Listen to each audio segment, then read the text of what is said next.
Hello guys, welcome back to my channel. This is MB and you are watching MB Training channel. Welcome to the day 8 of series of patterns and printings. Day 8 లో మనం చూడబోయేది ఏంటంటే loops concept అనమాట. So what is mean by loop? So loop అంటే ఏంటి? మనం నార్మల్గా మీరు సి లాంగ్వేజ్ కానీ జావా కానీ పైథాన్ కానీ ఈ యొక్క మీరు ఒకవేళ సాఫ్ట్వేర్ ప్రోగ్రామింగ్ లాంగ్వేజ్లో యూజ్ చేసే ఉంటారు. మీకు లూప్స్ కాన్సెప్ట్ మీద ఒక అనాలిసిస్ ఉంటుంది. సో మనం ఒక సింటాక్స్ కానీ ఒక కండిషన్ కానీ రిపీటెడ్గా యూజ్ చేయాలనుకుంటే మనం ఒక లూప్ ఇటరేషన్ అనేది యూజ్ చేస్తూ ఉంటాం. అంటే లైక్ రియల్ ఎగ్జాంపుల్ చెప్పాలంటే ఫ్యాన్ అనేది రొటేట్ అవ్వాలి కంటిన్యూస్గా, క్లాక్ అనేది తిరుగుతూనే ఉండాలి, ట్రాఫిక్ సిగ్నల్స్ అనేటివి ఒక సమ్ మిల్లీ సెకండ్స్ వరకు అది ఉండి మళ్ళీ చేంజ్ అవ్వాలి ఆటోమేటిక్గా. అలాంటప్పుడు మనం మాన్యువల్గా వెళ్ళి స్విచ్ అనేది ఒకసారి ఈజీ నొక్కి మళ్ళీ ఇంకోసారి నొక్కి ఇంకొకసారి ఇంకొక ప్రెస్ చేసి అలా మనం చేస్తూ ఉండలేం కదా మాన్యువల్గా. So that's why we're using for loop కానీ లూప్స్ కాన్సెప్ట్ అనేది యూజ్ చేసుకొని ఒక కండిషన్ అనేది దానికి ఇచ్చేసి అది మనకి రొటేట్ అంటే కంటిన్యూస్గా చేంజ్ అవుతూ ఉండేటట్టుగా మనం యూజ్ చేస్తూ ఉంటాం ఆ యొక్క లూప్ కాన్సెప్ట్ అనమాట. ఓకే, సో నార్మల్గా ఒక సింపుల్ ప్రాబ్లం చెప్పాలంటే imagine if you want to print any numbers like 1 to 100, మీరు 1 to లైక్ డిస్ప్లే అనేది యూజ్ చేస్తారు అనుకోండి. ఇప్పుడు ఇక్కడ ఇదే ఉంది, వాల్యూ అనేది ఉంది, లైక్ డిస్ప్లే అనేసి A=0 ఉంది, A=1 ఉంది. సో ఇలాగా 1 to 100 అనేది మనం ప్రింట్ చేయాలనుకుంటే A=0, A=1, A=2, A=3 ఇలా మనం అన్నీ రాసుకుంటూ పోలేం కదా. అదే ఒక ఫర్ లూప్ అనేది యూజ్ చేసేమనుకోండి, సింపుల్గా ఒకే ఒక లైన్లో లైక్ తీసేస్తున్నాం. సో ఫర్ లూప్ అనేది యూజ్ చేసుకొని ఒక వాల్యూ అనేది ఒక కండిషన్ అనేది రాసేసామనుకోండి, తర్వాత A=0 అనేది ఇచ్చేసాము, లేకపోతే ఏదో ఒక ఇనిషియల్ వాల్యూ అనేది ఇచ్చేసాము. సో రన్ చేసిన తర్వాత మనకు అవుట్పుట్ అనేది చెక్ చేసుకుంటూ వచ్చేస్తుంది కదా. అంటే ప్రతి దానికి మనం స్టేట్మెంట్ అనేది రాసుకునేది టైం వేస్ట్ అనేది ఉంటుంది కదా. అలా కాకుండా ఉండడానికి ఈ యొక్క లూప్స్ కాన్సెప్ట్ అనేవి యూజ్ చేసుకోగలుగుతాం. ఓకేనా, ఇక్కడ మనకి 3 పార్ట్స్ ఉన్నాయి. ఓకే, I=0, సో I=0 ఒకటి ఉంది, I=I<=5 ఉంది, నెక్స్ట్ I=I+1 అనేది ఉంది. అంటే 3 పార్ట్స్గా మనకి డివైడ్ అయ్యి ఉంది. అంటే ఫస్ట్ I=0 అంటే అది ఇక్కడ ఉంది కదా, I=0 అంటే ఇది స్టార్ట్ పొజిషన్ అనమాట. ఓకే, అండ్ I<=5 ఉంటే ఇది మనకి కండిషన్ అన్నమాట.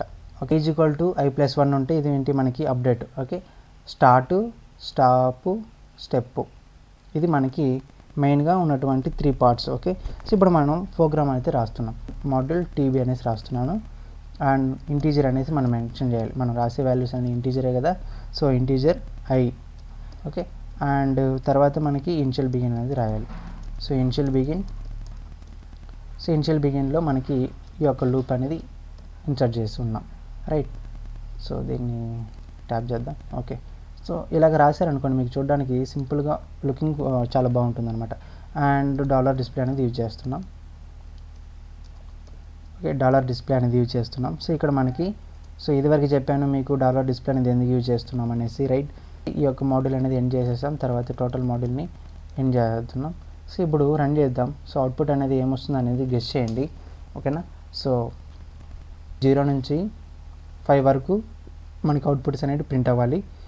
ఈచ్ టైము I+1 అనేది ఒక్కొక్క స్టేట్మెంట్ ఇంక్రీజ్ అవుతుంది అనమాట. %0D అంటే డెసిమల్ వాల్యూస్ అనేవి మనకి అవుట్పుట్లో ప్రింట్ అవ్వాలి. అవి ఏంటివి? ఏవైతే ఇక్కడ అప్డేట్ అయి ఉంటాయో ఆ యొక్క I వాల్యూస్ అనేవి ప్రింట్ అవ్వాలనేసి మనం ఇచ్చాం, రైట్. సో ఇప్పుడు అవుట్పుట్ అనేది చెక్ చేయండి. చూడండి, 0 నుంచి 5 వరకు మనకి అవుట్పుట్స్ అనేవి ప్రింట్ అయి ఉన్నాయి, రైట్. డిస్ప్లేకి బదులు రైట్ అనేది యూజ్ చేస్తే మనకు అవుట్పుట్ వస్తుందా రాదా చెక్ చేయండి. డిస్ప్లే అనేది ఏం చేస్తాము, $డిస్ప్లే యూజ్ చేసినప్పుడు మనకు అవుట్పుట్ అనేది ఏ విధంగా వచ్చింది, $రైట్ అనేది యూజ్ చేసినప్పుడు మనకు అవుట్పుట్ అనేది ఏ విధంగా వచ్చింది మీరు అబ్జర్వ్ చేయొచ్చు. సో ఇలాగ ఎందుకు వచ్చినది అనేసి మీకు తెలిస్తే కామెంట్ చేయండి. సో తెలియకపోతే ప్రీవియస్ వీడియోస్ చెక్ చేయండి, అక్కడ మీకు క్లియర్గా ఎక్స్ప్లెయిన్ చేశాను. ఓకే, అండ్ $స్ట్రోబ్ అనేది యూజ్ చేద్దాం, అవుట్పుట్ అనేది వస్తుందా రాదా చెక్ చేయండి.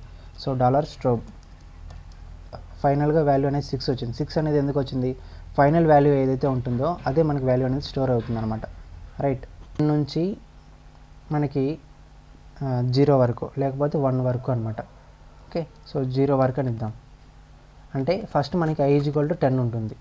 ఓకేనా, సో 10 నుంచి మనకి 0 వరకు మనకి ప్రింట్ అవ్వాలి. ఓకేనా, చేసాం. అప్పుడు మనకి అవుట్పుట్ అనేది చూడండి 10 నుంచి 0 వరకు వచ్చింది, రైట్. సో ఇప్పుడు మనం ఈవెన్ నెంబర్స్ని ప్రింట్ చేద్దాం. ఓకే, సో ఈవెన్ నెంబర్స్ని ప్రింట్ చేయాలంటే జస్ట్ మాడ్యూల్ టెస్ట్ అలాగే ఉంటుంది, ఇంటీజర్ I, ఇనిషియల్ బిగిన్. ఇక్కడ ఫర్ లూప్ ఏంటంటే నార్మల్గా I=2 అన్నమాట.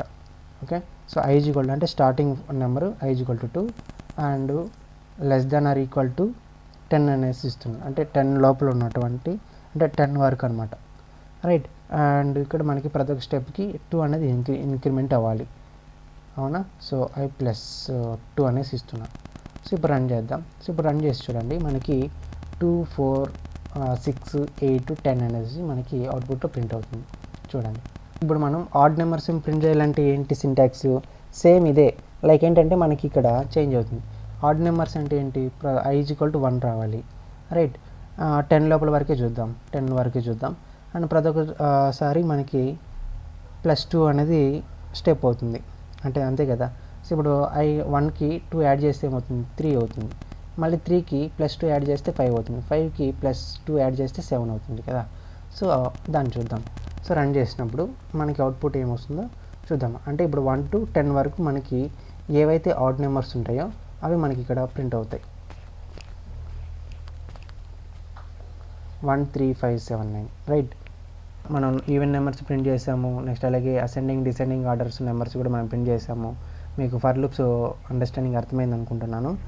ప్యాటర్న్స్, అరేస్, నెక్స్ట్ అలాగే memories, test bench verification, EVM, protocol checking కోసం ఇవి చేస్తుంటాం, ఓకేనా. సో అండ్ మీకు ఒక మినీ ఛాలెంజ్ గైస్, ఏంటంటే మనకి అవుట్పుట్స్ అనేటివి లైక్ ఎలా ప్రింట్ అవ్వాలంటే 5 10 15 20 25 30, సో ఇలా ప్రింట్ అవ్వాలి. సో అప్పుడు మీకు ఎలా రాస్తారు, అది ఎలా రాయాలనేది మీకు కోడ్ రాసి చెప్పండి.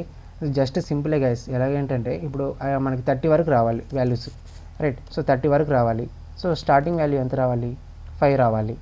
అండ్ ప్రతి ఒక్క స్టెప్కి ఎంత ఇంక్రిమెంట్ అవ్వాలి, 5 ఇంక్రిమెంట్ అవ్వాలి. సో రన్ చేద్దాం. సో సింపులే, రన్ చేస్తారనుకోండి మనకు అవుట్పుట్ అనేది చెక్ చేయండి. సో ఓకే చూడండి, 5 10 15 20 25 30. సో నేనే చేసేసాను ఛాలెంజ్ కూడా, రైట్.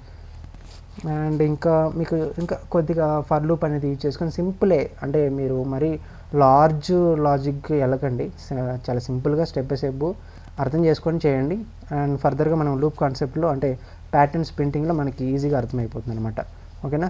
అండ్ నెక్స్ట్ డేలో మనం nested loops, rows and columns, pattern logic గురించి డీటెయిల్డ్ వీడియోగా చూద్దాం.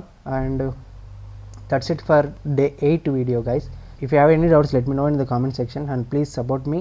ఫర్దర్ సిరీస్ కోసం మన ఛానల్ని ఫాలో అవ్వండి. అండ్ ఆల్సో ఇన్స్టాగ్రామ్ పేజ్ని కూడా మీరు ఫాలో అవ్వండి, అక్కడ కూడా మీకు అప్డేట్స్ అయితే వస్తుంటాయి, okay. So thanks for watching, thank you so much.